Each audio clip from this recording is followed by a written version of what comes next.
The Social Security system in the United States was passed in the depth of the Great Depression of the 1930s. It responded to a demand of the American people that the government help the average person through this horrible 10-year depression and not just save banks and corporations.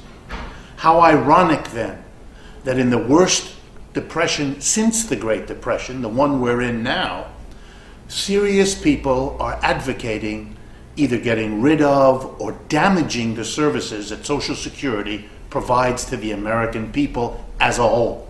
Let me explain.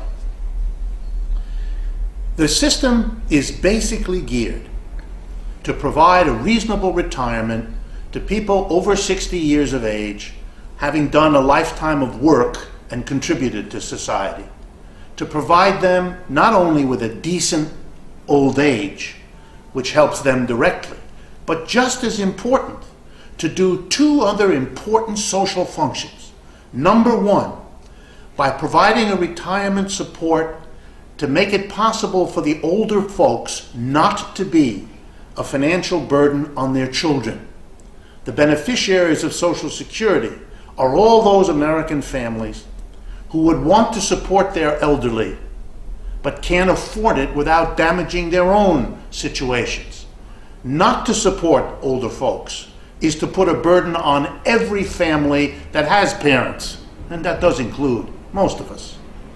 The second function performed by Social Security that helps other people besides the elderly is the fact that by making it possible for people to retire and have a decent life, they do so much more often than they otherwise would.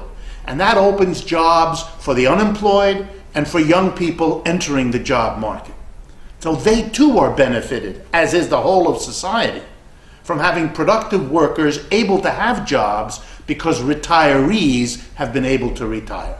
Everyone benefits from a Social Security program and always has. And there's still another benefit.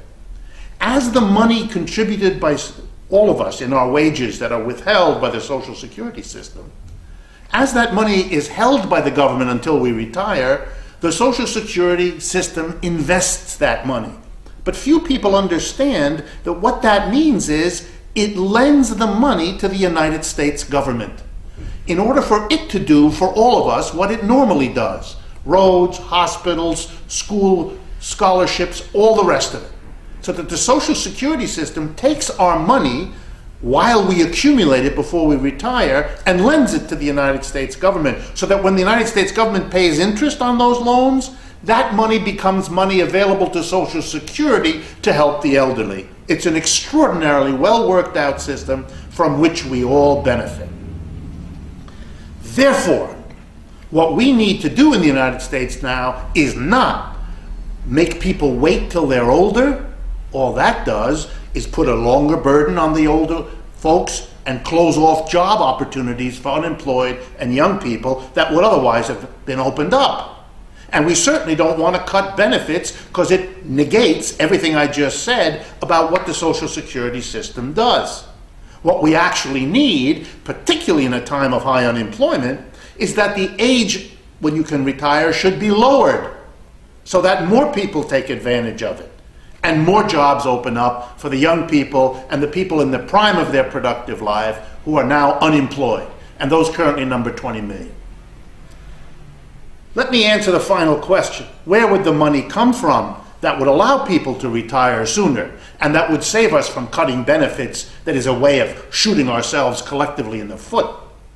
And the answer is simple. We now do not withhold for Social Security on all incomes earned above $107,000. In other words, you're only paying into Social Security on the first $107,000 you earn. Now, for most Americans, that's not a problem. But for wealthy Americans, it means that all that they earn above $107,000 is not subject to withholding for Social Security.